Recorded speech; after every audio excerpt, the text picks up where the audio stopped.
membahas mengenai strategi menulis buku.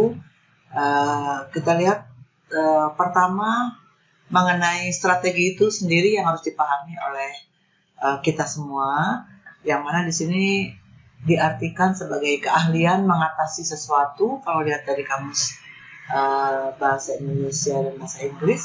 Kemudian penetapan tujuan dasar jangka panjang dan sasaran, serta penerapan tindakan alokasi sumber daya yang penting untuk melaksanakan sasaran, sekumpulan pilihan dasar atau kritis mengenai tujuan dan cara dari kegiatan, rencana jangka panjang untuk menyeimbangkan kekuatan dan kelemahan dengan kesempatan dan ancaman dalam mempertahankan keunggulan.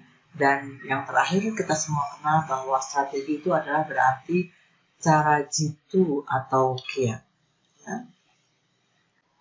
Nah, strategi untuk struktur buku dan karya tulis ilmiah, kalau kita lihat dari segi filsafat ilmu, seorang yang menguasai tema pokok dengan baik, mudah mengembangkan berbagai variasi, improvisasi yang baik, dapat dilakukan dengan mengetahui tema pokok, teknik dasar sebagai strategi mengungkap.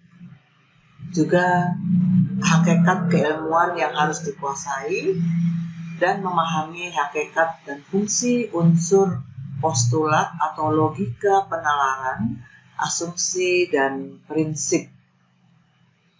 Berikutnya kita lihat bagaimana penggalian dan pengembangan ide yang perlu dilakukan ketika kita menulis buku.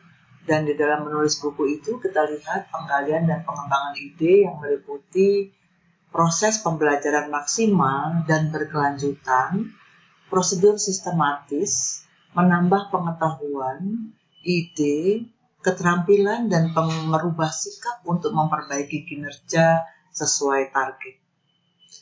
Nah, berdasarkan paradigma penelitian, ide ini bisa atau berarti pengembangan ide yang didasarkan pada pengembangan paradigma atau pola pikir yang ditentukan oleh dimensi, yaitu ide, makna, dan pencipta segala benda yang berkembang untuk logika umum, yaitu objektif, subjektif, mutlak, atau dari ensiklopedia Indonesia.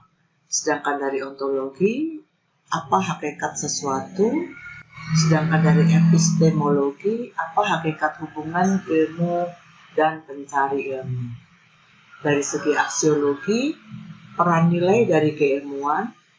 Sedangkan retorik dari bahasa, dan metodologi, metode untuk mengembangkan pengetahuan. Jadi ini semua yang sangat berguna bagi pengendalian, penggalian, dan pengembangan ide. Berikutnya kita lihat bagaimana upaya menggali dan mengembangkan ide yang merupakan perubahan radikal dalam berpikir yang dilakukan pribadi, yaitu antara lain menambah pengetahuan, keterampilan, merubah sikap. Kemudian mengemban, berbagi, dan menerima tanggung jawab, mengembangkan jaringan kerja, mengembangkan kreativitas dan inovasi, menciptakan perubahan, siap menantang cara berpikir lama menuju paradigma baru, menyeimbangkan pekerjaan dan kehidupan pribadi, menikmati pekerjaan, terus belajar, membantu pihak lain, melaksanakan dan mengembangkan pengembangan pribadi, dan mengevaluasi dan menyempurnakan kemajuan pribadi. Berikut kita lihat bagaimana belajar menulis buku. Ya. Yang pertama adalah praktek. Jadi perhitungkan keuntungan jika Anda mahir menuangkan gagasan melalui lewat tulisan, ya. Dan harus yakin bisa, punya keinginan dan minat besar, mengembangkan keterampilan menulis, ya, perhitungan keuntungan, pikirkan mengapa saya ingin menulis, rumuskan visi atau tujuan, motivasi untuk menulis. Bagaimana mengelola ide atau gagasan, yaitu dengan cara banyak baca, berpikir, mengembangkan ide untuk menulis, mengembangkan ide dengan hati yang kondusif, segera menulis dan menyalurkan ide. Percaya diri pada ide atau topik dengan cara awali dengan menulis artikel untuk majalah, media, atau sejenisnya.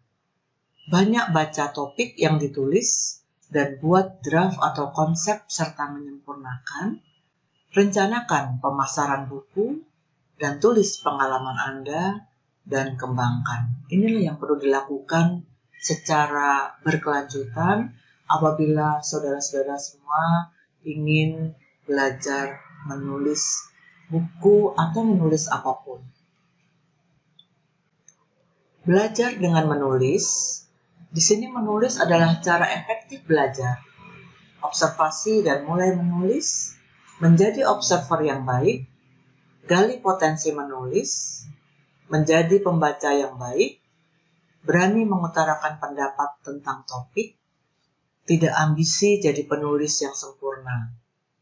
Setelah itu juga harus memperhatikan emosi dan perasaan, karena menulis menjadi mudah bila menyenanginya. Kembangkan minat dan ambisi menulis kebenaran, pandai mempengaruhi pembaca, dapatkan kepuasan menulis. Strategi mengolah buku terlaris bisa dilakukan dengan cara antara lain adalah memahami kualitas yang diharapkan semua pihak, memahami selera pasar dan potensi pasar kelak, mengembangkan kualitas dengan selera pasar. Berikutnya kita lihat bagaimana kesempurnaan melalui menulis. Kita harus memperhatikan berbagai hal dan melakukan berbagai hal, antara lain adalah bersikaplah rasional. Kita kenal dengan 5W dan 1H. Publikasikan tulisan Anda, kembangkan minat bidang yang menarik, tumbuh kembangkan keberanian menulis. Menulis melahirkan pola pikir, logika, gaya bahasa, dan lain-lain.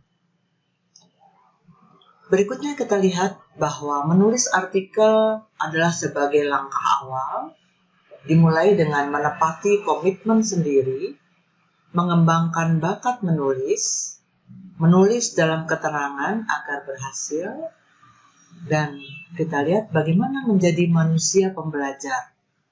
Manusia pembelajar dapat menjadi penulis pembelajar, menciptakan buku terbaik, dan menulis merupakan cara efektif untuk belajar. 3 karya yang dihasilkan yaitu laporan, skripsi, adalah potensi menjadi penulis.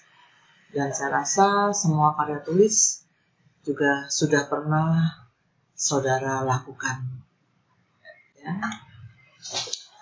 Modal ilmu pengetahuan, di sini referensi sebagai dasar menulis.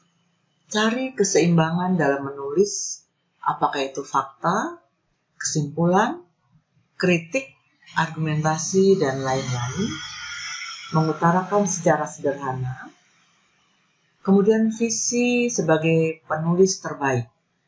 Harus ada visi yang jelas, berusaha mengikuti perkembangan di segala bidang, cepat usir perasaan takut, malas, ragu, khawatir, dan lain-lain.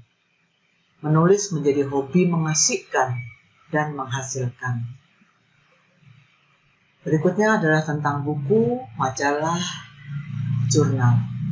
Penerbitan reguler, perhatikan tebal halaman minimal berapa, dan diterbitkan oleh penerbit mana, ditulis oleh siapa, ukuran standarnya seperti apa, harga jual minimal maksimalnya berapa, penerbitan, dan mungkin ada syarat-syarat lain yang harus diperhatikan oleh penulis ketika mulai menulis. Asumsi penting. Dalam menulis kita harus memperhatikan berbagai hal, di antaranya adalah tema buku. Tema buku bisa baru, unik, potensi, dan laris. atau temanya lama, pernah laris, dikemas ulang, jadi laris lagi atau laris kembali. Tema pengembangan diri dengan perspektif religius atau daya tarik khusus, tema mengupas rahasia atau misteri, judul kontroversial atau perlu pertimbangan, cara penyajian populer lebih disukai daripada ilmiah atau akademik, penulis yang baru menulis terbukti buku dapat laris. Penulis sekaligus pembicara mempermudah larisnya buku. Iklan, promosi, resensi, liputan media massa, dan distribusi. Ini mempengaruhi penjualan buku. Jadi silahkan pilih mana yang sangat menarik perhatian saudara ketika saudara mulai menulis. Cara menyusun buku mulai dari kata beberapa huruf, kalimat yang terdiri dari beberapa kata, paragraf yang terdiri dari beberapa kalimat, artikel terdiri dari beberapa paragraf, buku, beberapa artikel, bagian, atau bab. Silahkan dikembangkan sesuai dengan keinginan atau daya tarik masing-masing. Berikutnya artikel atau tulisan minimal terdiri dari pertama, rumusan, definisi, identifikasi masalah. Yang kedua, pembahasan atau analisis masalah yang didukung oleh data dan teori, dan diakhiri dengan kesimpulan dan saran. Berikutnya kita akan melihat memperkaya atau mengembangkan artikel atau tulisan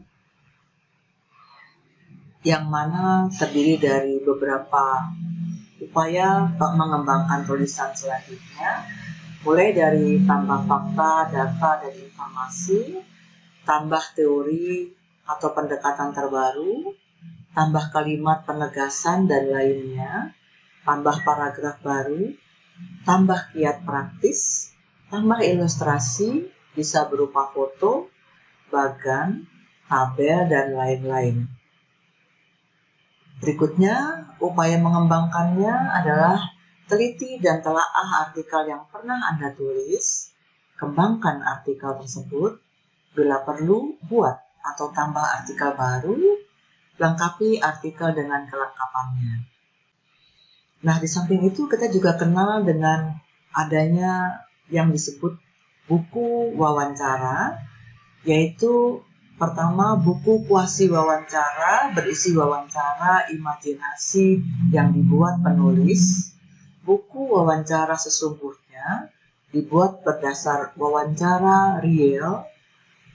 Dan terakhir, buku berbasis wawancara ditulis ulang berdasar wawancara. Isi buku wawancara, apakah itu mengenai diri sendiri sebagai narasumber, atau pilihan lain menulis buku orang lain, atau berkaitan dengan bidang yang dikuasai. Keuntungan wawancara langsung, jawaban lebih real atau argumentasi, contoh, ilustrasi, dan lain-lain. Adapun keunggulan buku wawancara bagi penulis, menuntun pembaca menuju sasaran akhir, membantu diri mengorganisir pikiran dan berpikir logis, sedangkan bagi pembaca, memindahkan berpikir dan mengikuti tulisan, buku terasa lebih ringan dan mengalir. Demikian penyajian tentang menulis buku. Mudah-mudahan bermanfaat. Terima kasih.